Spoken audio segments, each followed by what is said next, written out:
Que é uma oportunidade de se ainda atender. Se eu preciso trazer na lei, aí é que está. Eu preciso trazer na lei 10 áreas, eu preciso trazer na lei 20 áreas, ou eu não preciso trazer nenhuma e trazer um conceito geral e talvez daí fazer uma discussão a respeito daquilo que o Estado, dentro daquela contemporaneidade, ele precise exatamente naquele momento. A demanda do conselheiro, a demanda da sociedade, a demanda do Estado como então nós reconhecemos que as audiências públicas para qualquer foram sucesso. Foram primordiais. Elas são o primeiro passo. As conferências também são. Eu parabenizo o governo do Estado na atitude das audiências. Eu acho que foi um passo assim. Veja, foi distinto. Isso é processual, enquanto governo, enquanto papel do Estado. Você chega, você tem que fazer um diagnóstico institucional, fazer um diálogo com a sociedade. Nesse ponto que a Soraya falou, eu queria exaltar realmente o papel da Luciana, que em 7 ou 8 meses fez um trabalho, conseguiu agrupar, aglutinar, ouvir, né, e planejar. Né, justamente nesse viés que era o anseio de todos. Tá? E esse planejamento da Luciana é compromisso do secretário que vai ser mantido. Tá? Essa é uma questão fundamental para a gente ensinar isso, mas isso é uma fala dele amanhã. Né? E que com relação daí agora a fusão da secretaria, porque na verdade não houve extinção da Secretaria da Comunicação, houve uma fusão dela com a cultura.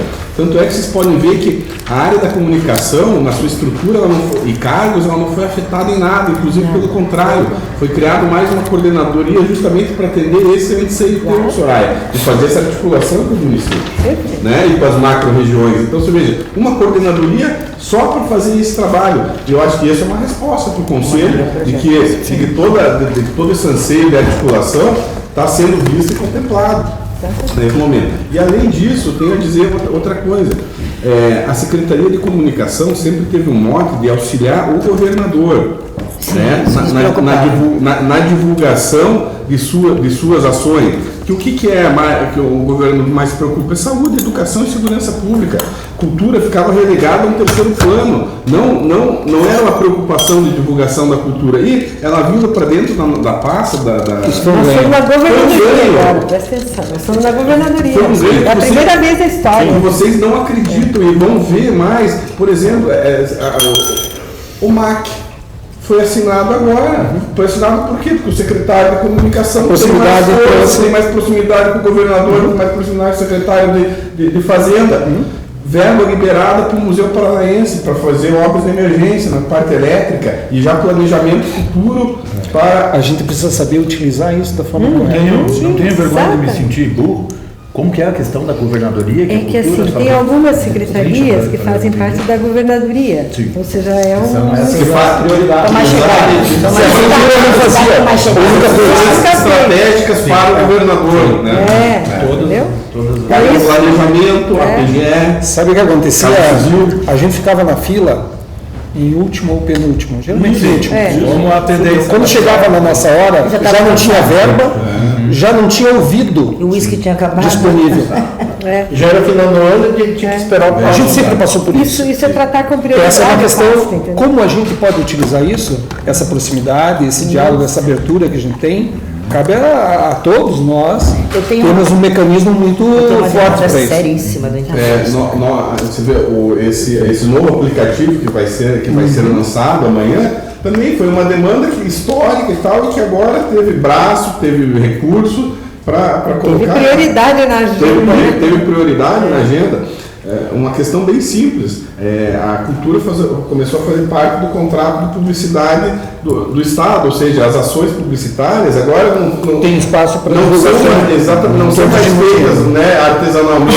Ela já tem um respaldo de agência de publicidade por detrás, ou seja, dá o material que saiu do MAC agora é um material de extrema qualidade. A pessoa pode levar para casa, vai moldurar e botar na parede, um folder. Não é feito em casa, com mais um servidor acumulado e desgastado. Com a expertise dos servidores que tem, né, muito a contribuir, mas também a expertise das agências que estão no mercado com as novidades, né?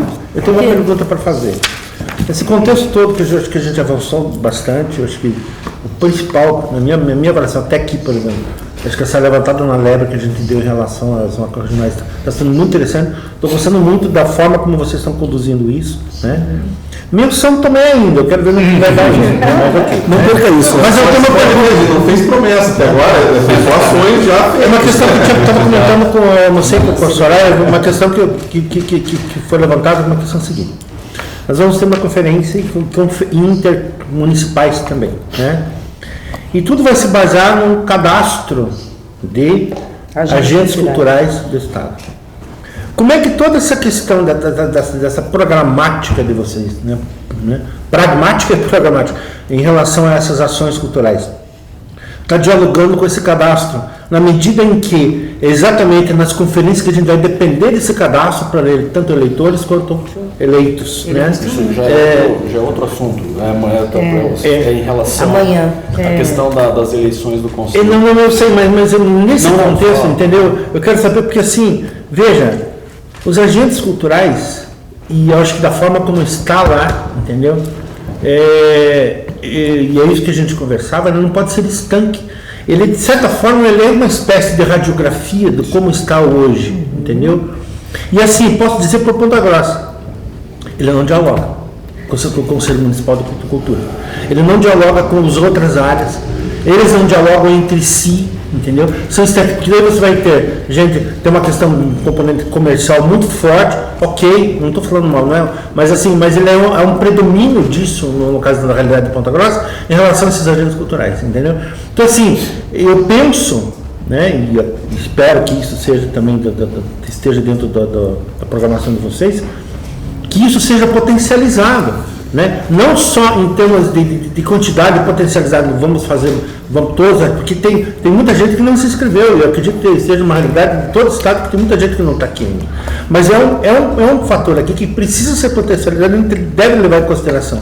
Até porque a gente depende dele para fazer as conferências que vão eleger. Mas vocês vão ter que estudar. É um questionamento. Eu saí no meio do caminho, me avisaram que a reunião tinha sido postergada para 5h30. Então, eu tinha um pedido para fazer.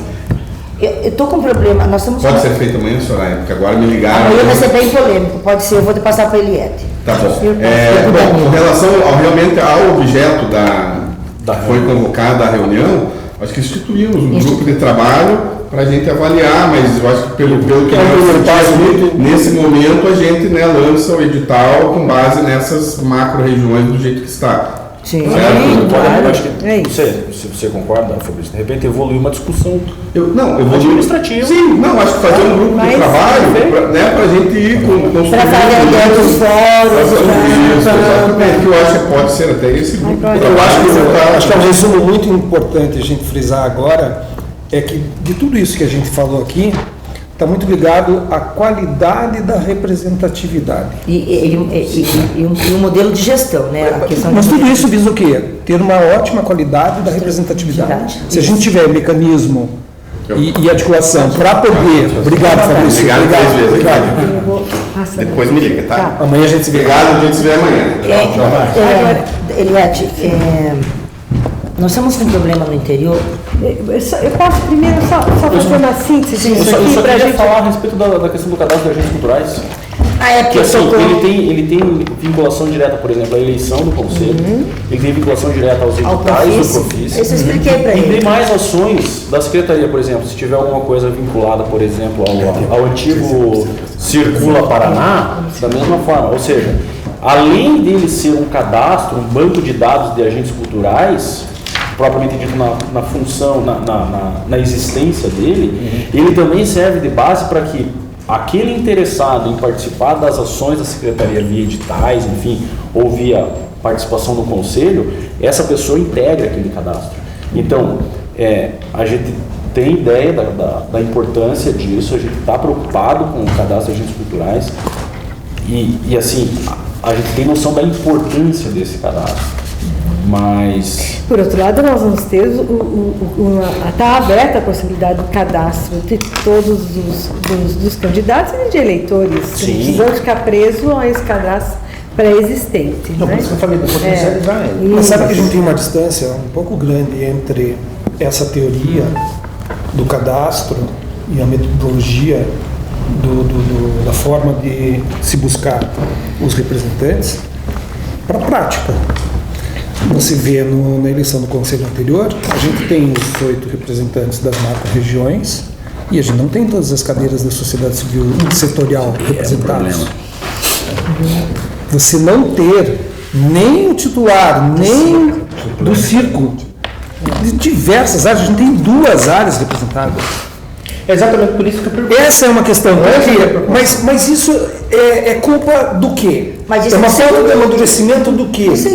É uma falta de presença do Estado?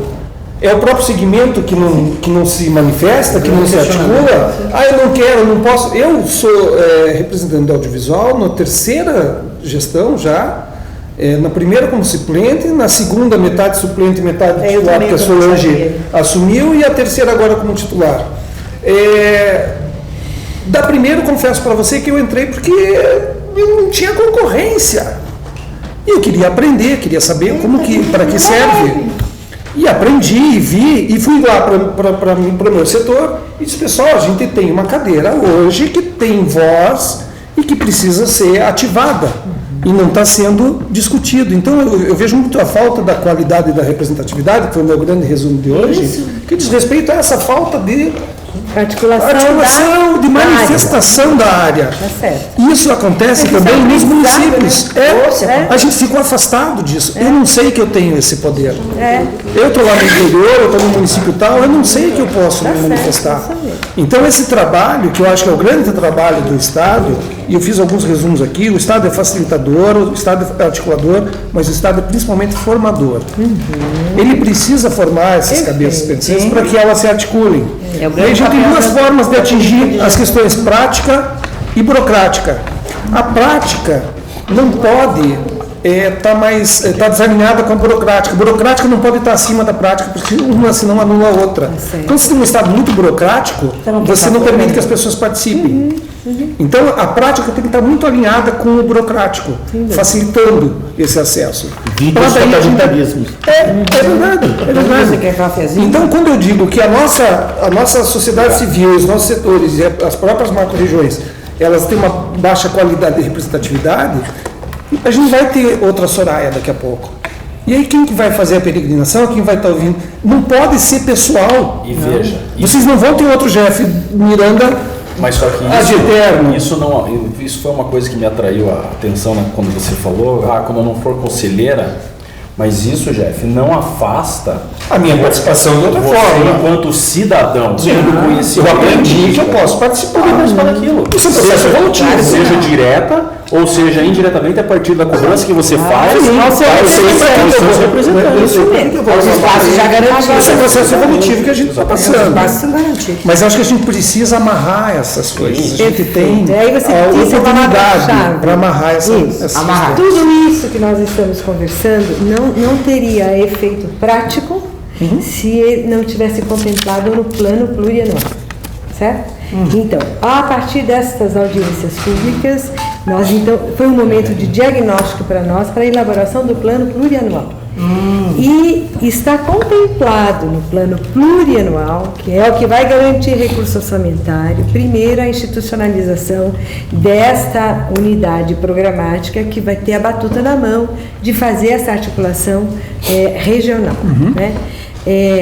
Está previsto também, já no PPA, toda a condição, né, de recursos para que a gente possa viabilizar as reuniões dos fóruns, né? E vejo como muito positiva a questão das PPAs, elas têm uma força tamanha, porque como ela é de 2 em 2 anos, suplantando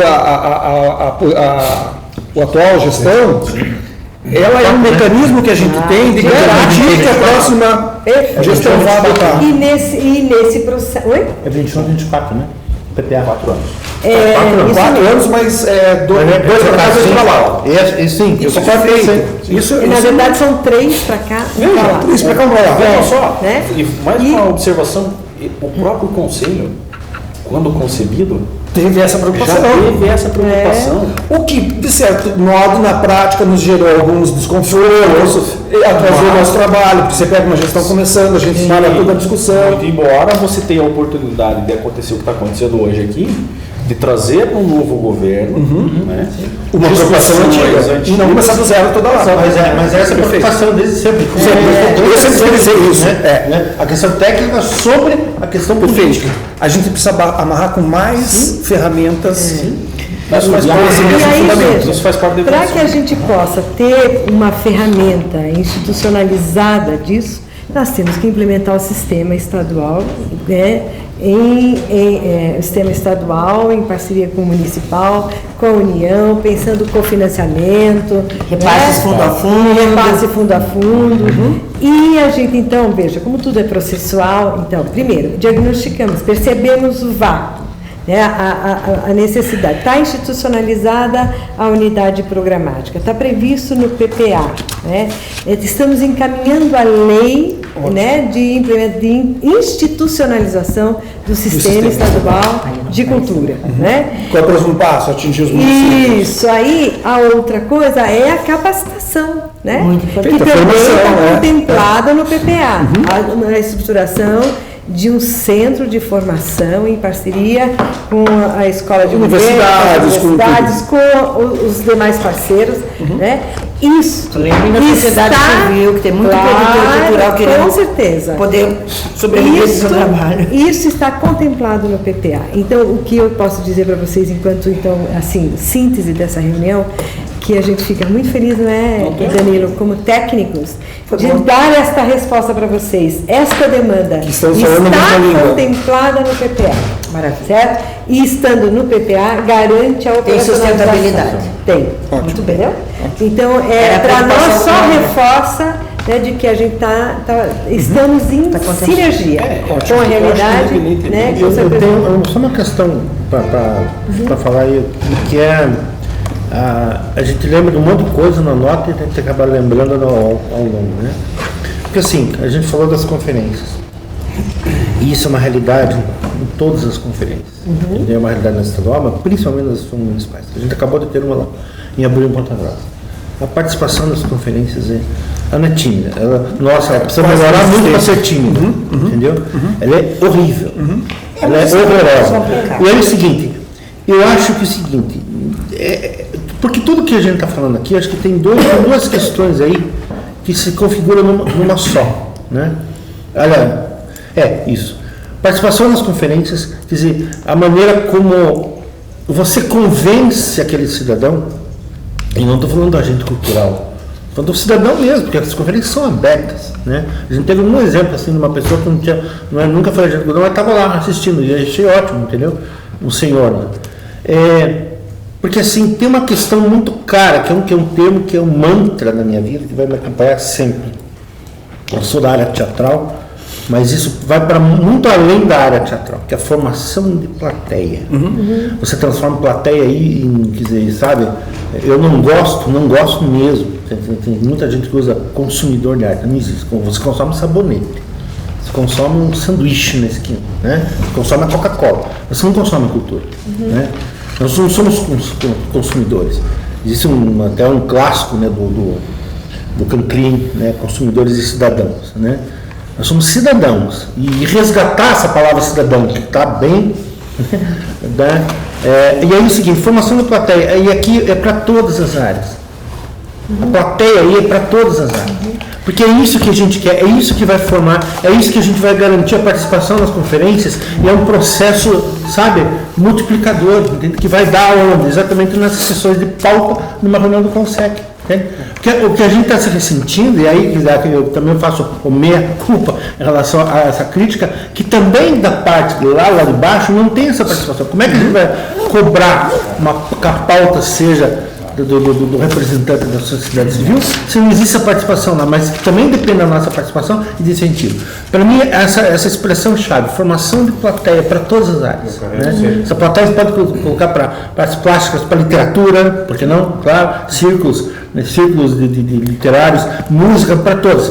Porque é isso que forma o cidadão. É isso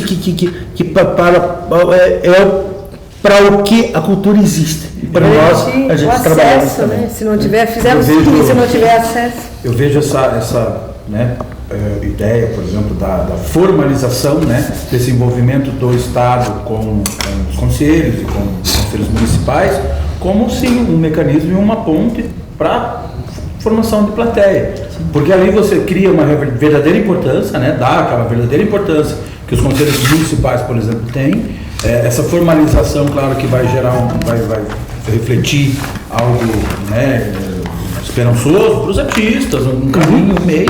As pessoas, os artistas, se a gente for ver, claro que não quero generalizar, mas na minha cidade, lá em Colombo, eles não têm a menor noção do que significa políticas públicas. Isso não é nada novo para ninguém, óbvio. Mas isso talvez seja um caminho. Então, se a gente mas aí você tocou a palavra-chave, né? Essa questão eu vejo como uma ferramenta específica. O fortalecimento da cultura como política pública. Né? Elcio, você falou sobre a questão de pauta. Eu vejo uma importância muito grande a gente ter como conceito do Conselho que a pauta, como a gente hoje criticou ter sido muito política durante muito tempo, que a pauta fosse, de uma forma já conceitual, política, que trouxesse alguma questão macro-regional e alguma questão setorial. A formação de pauta já deve atender obrigatoriamente esse espaço de manifestação setorial, macro-regional. Eu tenho uma colocação. E política muito mais com ações e respostas do que com proposições, porque a política ela tem que atender exatamente todas essas questões demandadas no formato da organização macro-regional e setorial. Isso é uma questão que pode ser analisada como será aberta essa pauta, porque geralmente essa pauta chega pronta. E na verdade, assim, quando a gente, pelo menos da nossa experiência aqui, a gente encaminha como sugestão, até por conta das demandas que a gente tem na gestão e que precisamos ouvir, a gente precisa ouvir. Mas aí fica pontual, às vezes tem uma demanda específica de um ou de outro, não se constrói um mecanismo. Propõe a pauta. Para propor, esse formato. E aí isso obriga com que a gente tenha uma lição de casa para fazer, que é um trabalho que está encaminhando essa próxima pauta. Eu tenho um problema, nós temos uma pauta delicada para tratar dentro do Conselho, que ela ainda não teve o eco necessário, talvez ela seja assim mais pontual para mim pelo segmento do qual eu pertenço. Nós temos observado no interior do Paraná, ali nas cidades por onde eu trafego, mais numas do que em outras, uma certa, como é que a gente fala? Um certo...